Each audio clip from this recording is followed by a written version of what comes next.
नमस्कार दोस्तों, आज हम फाइनेंशियल ईयर, प्रीवियस ईयर और असेसमेंट ईयर को समझेंगे और उनके डिफरेंस को जानेंगे। फाइनेंस सबसे पहले हम फाइनेंशियल ईयर को समझते हैं। फाइनेंशियल जैसे कैलेंडर ईयर होता है, सेम वैसे ही फाइनेंशियल ईयर भी 12 मंथ्स का होता है, जो कि 1 अप्रैल से स्टार्ट होता है और 31 मार्च पर एंड होता है। मतलब 1 अप्रैल से लेके 31 मार्च तक का जो पीरियड है 12 मंथ्स का, वो फाइनेंशियल ईयर कहलाता है। अच्छा, चाहे प्रीवियस ईयर हो, असेसमेंट ईयर हो, सब फाइनेंशियल ईयर तो होंगे ही सही। जो बुक्स ऑफ अकाउंट्स तैयार किए जाते हैं वो फाइनेंशियल ईयर के बेस पर ही तैयार किए जाते हैं। अब हम बात करते हैं प्रीवियस ईयर की।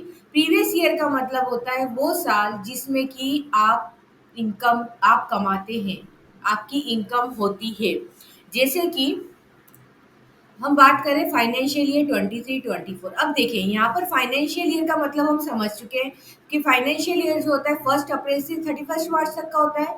यानी कि फाइनेंशियल ईयर जो कि 1 अप्रैल 23 से लेकर 31 मार्च 24 तक का है। तो इस साल आपने जितनी भी कमाई की है, तो इनकम टैक्स में प्रीवियस ईयर और असेसमेंट ईयर वर्ड का यूज होता है।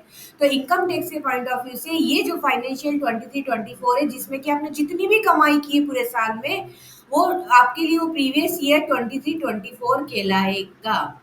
मतलब प्रीवियस ईयर का मतलब जिस साल हम कमाई करते हैं, हमारी इनकम होती है, वो होता है प्रीवियस ईयर। ठीक है। अब आते हैं हम असेसमेंट ईयर पे।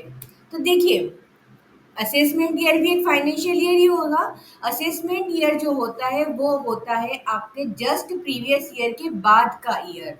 मतलब जैसे अभी हमने देखा कि 23-24 प्रीवियस ईयर देखा हमने, तो उस 23-24 के जस्ट बाद में क्या आता है?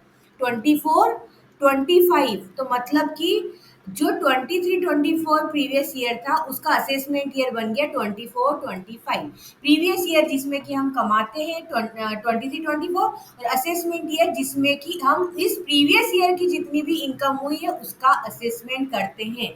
इसलिए इसको असेसमेंट ईयर कहा जाता है। असेसमेंट ईयर कब आता है? प्रीवियस ईयर के जस्ट बाद वाला साल, जो कि 24-25 होगा। तो यहाँ पर प्रीवियस ईयर कब से कब तक का है? 1 अप्रैल 23 से लेकर 24 प्रीवियस ईयर है। और असेसमेंट ईयर कौन सा हो गया? जो 1 अप्रैल 24 से लेके 31 मार्च 25 तक का ईयर जो है वो आपका असेसमेंट ईयर कहलाएगा।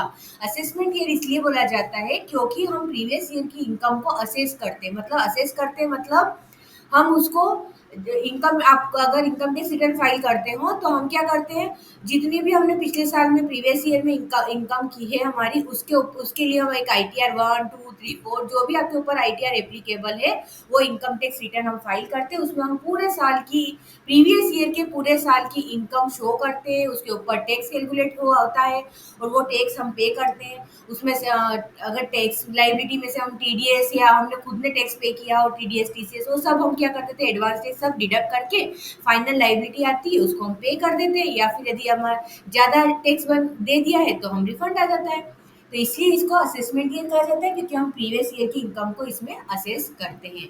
दोस्तों, एक बात का और ध्यान रखिएगा कि जो प्रीवियस ईयर होता है वो 12 मंथ से कम का भी हो सकता है। ऐसा क्यों?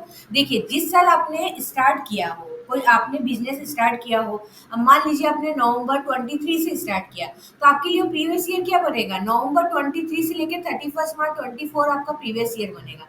तो आपका प्रीवियस ईयर जिस साल हम बिजनेस स्टार्ट करते हैं उस समय वो 12 मंथ से कम का हो सकता है। जिस साल बिजनेस आप बीच में ही आप बंद कर दें तो वो भी आपका प्रीवियस ईयर 12 मंथ से कम का हो सकता है। लेकिन असेसमेंट ईयर जो है हमेशा 12 मंथ्स का ही होगा। क्यों? क्योंकि ये तो प्रीवियस ईयर के बाद आता है।